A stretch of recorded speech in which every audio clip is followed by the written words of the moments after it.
Hello everyone, আসসালামু আলাইকুম। আশা করতেছি আপনারা সবাই ভালো আছেন। লার্ন উইথ দেলোয়ার ইউটিউব চ্যানেলে আপনাকে স্বাগতম। তো আপনারা আমার অন স্ক্রিনে দেখতে পাচ্ছেন এখানে চ্যানেল 24 আজকে 12 এপ্রিল 2025 সালে তারা হচ্ছে একটা নিউজ পাবলিশ করেছে। যেহেতু আমরা জার্মানিতে থাকি, আমাদের কাছে নিউজটা অতটা নতুন না। আমরা এইগুলো হচ্ছে 2-3 সপ্তাহ আগে থেকে হচ্ছে আমরা এগুলো জেনেছি। তো এখানে তারা যেটা বললো যে নাগরিকত্ব পাওয়া নিয়ে বড় দুঃসংবাদ দিল জার্মানি। তো আসলে বিহাইন্ড দ্য সিন যে আসলে এখন কি হবে বা ইন ফিউচারে এটা কতটা ইফেক্টিভ হবে, সেটা হচ্ছে আমি আজকের এই ভিডিওতে আপনাদেরকে ক্লিয়ার করার চেষ্টা করব। তাহলে চলুন শুরু করা যাক। আপনারা হয়তোবা জেনে থাকবেন যে জার্মানিতে যখন কোনো একটা আইন প্রণয়ন করা হয়, সেটা অ্যাপ্লাই হতে কিন্তু অনেক সময় লাগে। তো রিসেন্টলি জার্মানিতে একটা 23শে ফেব্রুয়ারিতে মানে গত 1.5 মাস আগে একটা নির্বাচন হয়েছে, যেটা হচ্ছে জাতীয় নির্বাচন জার্মানিতে। তো সেখানে বিপুল সংখ্যক ভোটে জয়ী হয়েছে সিডিইউ, যেটা হচ্ছে খ্রিস্টিয়ান ডেমোক্রেটিক ইউনিয়ন। তাদের একটা সিস্টার সিস্টার একটা পলিটিক্যাল পার্টি আছে যেটাকে বলা হয় সিএসইউ। তাদের দুইটা দলের মিশন এবং ভিশন কিন্তু প্রায় সেম। তাহলে এখানে যেটা রিসেন্টলি তারা যেটা ডিসকাস করলো যে নাগরিকত্ব নিয়ে, আপনারা জানেন যে জার্মানিতে ডুয়েল সিটিজেনশিপ এখন পর্যন্ত তারা এটা অ্যালাউ করে। তো এখানে যে বিষয়টা তারা হচ্ছে রিসেন্টলি তুললো সেটা হচ্ছে যে জার্মানিতে এই যে 3 বছরের যে নাগরিকত্ব পাওয়ার বিষয়টা, এটাকে তারা মনে করতেছে যে এটা অনেক দ্রুত একটা প্রসেস, যে 3 বছরে কেউ নাগরিকত্ব পেয়ে যাবে। তো এই বিষয়টাকে হচ্ছে তারা একটু ক্রিটিক্যাল করার জন্য তারা কি করলো এখানে, যে ল্যাঙ্গুয়েজ রিকোয়ারমেন্টটা বাড়িয়ে দিল।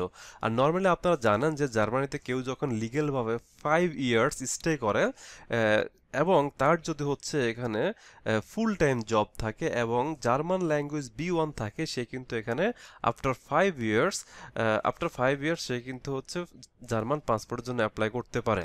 তো কিছু কিছু ক্ষেত্রে হচ্ছে সেটা একটু ডিফারেন্ট। আপনি যদি ব্লু কার্ড হোল্ডার হয়ে থাকেন, প্লাস হচ্ছে আপনার B1 সার্টিফিকেট থাকে, সেক্ষেত্রে হচ্ছে আপনি আফটার 3 ইয়ার্স, আমার কাছে যেটা মনে হয় 3 ইয়ার্স বা 5 বছর হবে, যে সেটার পরে হচ্ছে আপনি পাসপোর্টের জন্য অ্যাপ্লাই করতে পারবেন। মেন কথা হচ্ছে আপনাকে B1 সার্টিফিকেট থাকতে হবে, ফুল টাইম জব থাকতে হবে, মিনিমাম 3 ইয়ার্স হচ্ছে আপনাকে ফুল টাইম জব করতে হবে।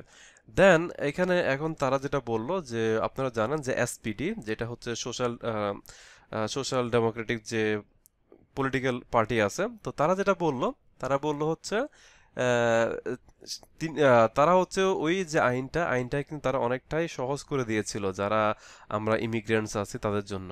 তাহলে সিএসই এবং সিডিইউ এর নেতৃত্বে যে নতুন জোট সরকার, তারা এই আইনটা পরিবর্তন আনতে যাচ্ছে আর কি। তবে এর মধ্যে রয়েছে 3 বছরের যে বিধান, সেটা হচ্ছে বাতিল করা। তারা চাচ্ছে যেটা 3 বছর না, এটা আরো বেশি করবে।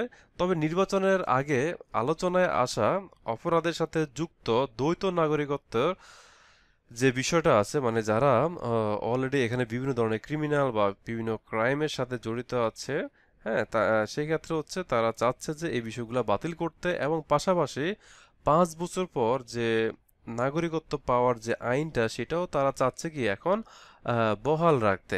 তো 3 বছরের এই নাগরিকত্ব পেতে বিদেশিদের যে C1 লেভেলের জার্মান ভাষার দক্ষতা এবং জার্মান সমাজে সেই যে কোপ আপ করতে পারবে, অ্যাডজাস্ট করতে পারবে, হ্যাঁ, সেটার জন্য এক ধরনের এক্সাম দিতে হয় এখানে। সেই এক্সামে তাদেরকে পাশ হতে হবে। এবং সেই সময় থেকে যারা হচ্ছে বর্তমানে যে প্রেসিডেন্ট বা রাজনৈতিক দল আছে, সিডিইউ এবং সিএসইউ, তারা এই ধরনের বিষয়গুলো নিয়ে সমালোচনা করে আসতেছিল। তো তাদের দাবি হচ্ছে 3 বছরের নাগরিকত্ব পাওয়া মানে হলো খুব অল্প সময়ে জার্মানিতে নাগরিকত্ব পেয়ে যাওয়া। তো নির্বাচন জিতে জার্মান নাগরিকত্বের বিষয়ে নিজেদের ভাবনার প্রতিফলন যে ঘটাতে যাচ্ছে, সেটা হচ্ছে সিএসইউ, আমি ভুলে যাই এখানে আসলে এই নামগুলা, সিএসইউ এবং সিডিইউ। তাহলে প্রশ্ন হচ্ছে যে বহাল থাকছে বৈধ নাগরিকত্বের সুযোগ, এটা আসলে এখন পর্যন্ত আছে কিনা, যে দ্বৈত মানে ডুয়েল সিটিজেনশিপ আর কি। তো এখানে আপনারা জানেন যে নাগরিকত্ব আইন সহজ করার জন্য যে ওলাফ শলস, সে হচ্ছে ডুয়েল সিটিজেনশিপটা হচ্ছে সে এটা অ্যালাউ করে গিয়েছিল। বাট বর্তমানে আহ, যে যে পলিটিক্যাল পার্টি আছে, তারাও এটা নিয়ে অনেক সমালোচনা করছে, এবং তারাও হচ্ছে এই বিষয়টা এখন পর্যন্ত একমত যে দ্বৈত নাগরিকত্ব আইনটা বজায় বজায় থাকবে।